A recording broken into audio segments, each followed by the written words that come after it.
இமாச்சல பிரதேசத்தில் முதல்வர் சுக்வீந்தர் சிங் சுகு தலைமையிலான காங்கிரஸ் கட்சி ஆட்சி செய்கிறது.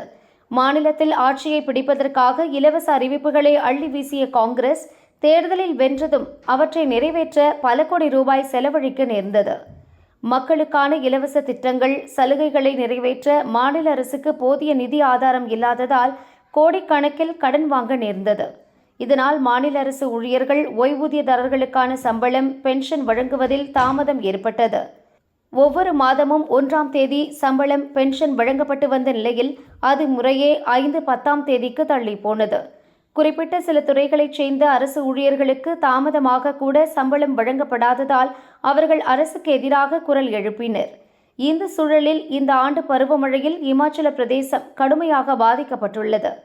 கனமழை, வெள்ளம், மேக வெடிப்பு, நிலச்சரிவு என அடுத்தடுத்த இயற்கை சீற்றங்களால் மாநிலத்தின் அடிப்படை கட்டமைப்பு மிகவும் சீர்குலைந்துள்ளது. மத்திய அரசின் பேரிடர் நிவாரண நிதி கிடைத்தாலும் கூட மாநிலத்தில் ஏற்பட்டுள்ள பாதிப்பால் சுற்றுலா பயணிகள் வருகையும் குறைந்துள்ளது.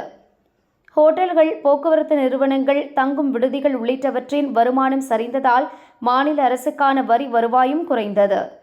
இமாச்சல பிரதேசத்தின் பல்வேறு பகுதிகளில் மக்களின் வாழ்வாதாரம் பெரிதும் பாதிக்கப்பட்டுள்ள நிலையில் அரசு ஊழியர்கள், பென்ஷன்தாரர்கள் மாநில அரசுக்கு எதிராக போராட்டத்தில் குதித்துள்ளனர்.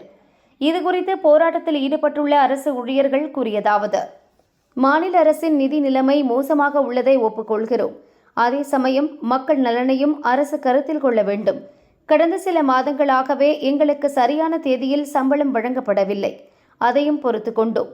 ஆனால் தற்போது மழை, வெள்ளம் போன்ற பேரிடர் காலத்திலும் இதே நிலை தொடர்வதால் எங்களால் சமாளிக்க முடியவில்லை. எங்கள் நிலைமையை வங்கிகள், கடன் கொடுத்த தனியார் நிறுவனங்கள் புரிந்து கொள்வதில்லை. ஒவ்வொரு மாதமும் சம்பளம் வருவது தாமதமாவதால் இஎம்ஐ கட்டுவதில் சிரமம் ஏற்படுகிறது. முறை தவறி செலுத்துவதால் அபராத வட்டி கட்டும் சூழல் ஏற்படுகிறது. பென்ஷன்தாரர்களின் நிலை இன்னும் மோசமானது. அவர்களின் தினசரி வாழ்வாதாரமே பென்ஷன் தொகையை நம்பித்தான் உள்ளது. மக்கள் நலனை கருத்தில் கொண்டு மாநில அரசு நடவடிக்கை எடுக்க வேண்டும் என போராட்டத்தில் ஈடுபட்டுள்ள அரசு ஊழியர்கள் வலியுறுத்தினர். ஏற்கனவே கடனில் சிக்கி தவிக்கும் இமாச்சல அரசு பேரிடர் பணிகளை கவனிக்க முடியாமல் திணறி வருகிறது.